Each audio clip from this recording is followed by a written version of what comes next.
The first gas law we're going to talk about is Boyle's law, which talks about pressure and volume of gases. Now, what Boyle's law tells us is that as you decrease the volume, you're going to increase the pressure of a system. So take a look at these two pistons. Pistons are used in engines to power stuff, and they're a good way to show how gases can be compressed. So in our first piston, we've got a volume of 1 liter and a pressure of 100 millimeters of mercury. What happens here is that as we decrease the volume, now suddenly kinetic molecular theory tells us there's going to be a lot more collisions with the wall. So over here, over in our first piston, not a whole lot of collisions. But when we decrease the volume, there's a lot more collisions. Increasing the collisions is going to increase the pressure. So increasing the collisions increases the pressure.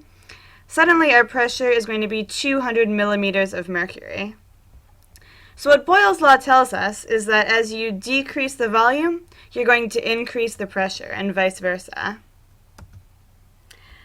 Now there's a couple things we need to know when we talk about Boyle's law. For one thing, we're assuming that temperature and the number of gas particles are constant. They're not changing. The only things we're concerned about are pressure and volume. And our big equation that we want to know for Boyle's law is that pressure 1 times volume 1 is equal to pressure 2 times volume 2. So we're going to show how we can solve problems with that in just a minute. But this is showing a demonstration in a graph of Boyle's law. As we can see, as volume increases, pressure decreases. As volume decreases, pressure increases. The name we say for this is that this is an inverse relationship, meaning as one variable increases, the other variable decreases.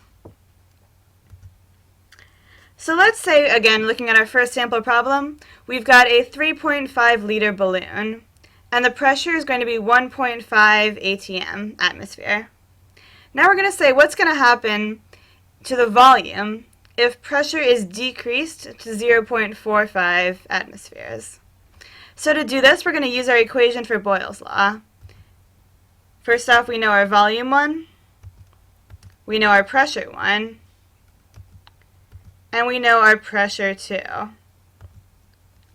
Our equation we're going to use is P1 times V1 equals P2 times V2. And again, we know all of the variables except for we're solving for V2. So plugging in the numbers that we know, we can see that pressure 1 times volume 1 equals pressure 2 times volume 2. So we want to solve for volume 2 using simple algebra. Multiply 1.5 times 3.5, and we get 5.25 equals 0.45 times volume 2. To get volume 2 by itself, we're going to divide both sides by 0.45, and we end up with volume 2 is equal to 12 liters. And that's our final answer. Now our last thing is to check if this number makes sense. We know that here the pressure is decreasing. Boyle's law tells us if pressure decreases, volume should increase. And that's true. We had the volume increase as the pressure decreased. So we can say our answer makes sense. We're going to trust that this one is correct. In our next problem, we have a container of gas has a volume of 580 milliliters and a pressure of 980 millimeters of mercury. And it's saying, what's the new volume going to be if the pressure is 250 milliliters of mercury and the temperature is 45 degrees Celsius? We know our first volume. We know the temperature. We know our first pressure. We know the second pressure and the second temperature.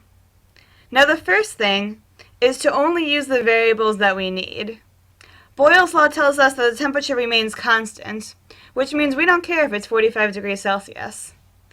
If the cofactor is constant, like the temperature, you don't need to use it in your equation. Only worry about the variables that change. So back to our basics, we're using pressure 1 times volume 1 equals pressure 2 times volume 2. Plug in our numbers. 980 millimeters of mercury times 580 milliliters is equal to 250 milliliters of mercury times our second volume. Multiply these two numbers together, and we get 568 for 400 is equal to 250 times the second volume. Divide both sides by 250. Clearly I have trouble pronouncing big numbers. And we get the second volume is equal to 2,300 milliliters. Last but not least, we want to ask us, does this make sense? We know that here that the pressure is decreasing. We're going from 980 to 250.